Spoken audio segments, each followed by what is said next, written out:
Sveikinimai treneriui su pergale, rezultatas toks, koks yra. Ar kėlėt kažkokias specialias užduotis šiandien dar papildomai prie pergalės? Specialios užduotis visą laiką tos pačios. Individualus tobulėjimas, atlikti ten tas nusibrėžtus tikslus.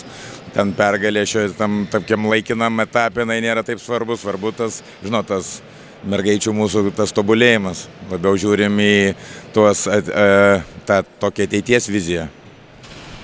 Deinai Jankauskaitei po 3 kėlinių iki 3 dublio trūko 1 kamuolio.